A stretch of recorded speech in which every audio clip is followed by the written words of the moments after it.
ചെറുപ്പം മുതലേക്ക് ഡോക്ടറാണ്. ആരെങ്കിലും എന്താണ് വലുതാകുമ്പോൾ ആവേണ്ടതെന്ന് ചോദിക്കുമ്പോൾ ഞാൻ പറയാറുള്ളത് എനിക്ക് ഡോക്ടർ ആവണമെന്നായിരുന്നു കേട്ടോ. എന്താണെന്ന് അറിയില്ല. പിന്നെ എനിക്ക് ആക്ട്രസ് ആവാൻ ഇഷ്ടമായിരുന്നു.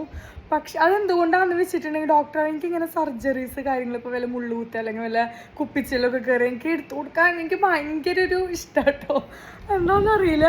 അപ്പം ഇന്നാണെങ്കിൽ ഇന്നാണ് അച്ഛനായിട്ടുള്ള ഇന്റർവ്യൂ. എന്താണ് അച്ഛന് പറ്റിയത്?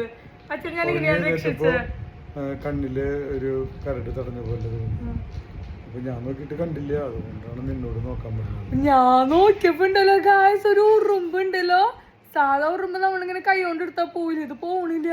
ആ ഉറുമ്പ് പശ വെച്ച് ഒട്ടിച്ച പോലെ കടിച്ചിരിക്കണു.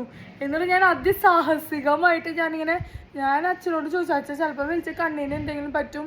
പിന്നെ അച്ഛനോട് പറയാണ്ട് ഞാൻ റിസ്ക് എടുത്തു. എനിക്ക് കണ്ണു പോയിട്ടുണ്ടെങ്കിൽ എന്തായിരിക്കും അച്ഛൻ അലക്കോ? ഇല്ല, സഹായിക്കാൻ വന്നതല്ലോ അല്ലേ. എന്നിട്ട് ഞാൻ എടുത്തു. അതിന്റെ പ്രൂഫ് ഉണ്ട്, ഞാനിവിടെ കാട്ടിത്തരാവേ. ഞങ്ങൾ എടുത്തു അത്. അപ്പം നിങ്ങൾക്ക് ആർക്കെങ്കിലും ഇതുപോലത്തെ ഒരു സിറ്റുവേഷൻ ഉണ്ടായിട്ടുണ്ടെങ്കിൽ ജസ്റ്റ് ഒന്ന് കോമെന്റ് ചെയ്യണം കേട്ടോ.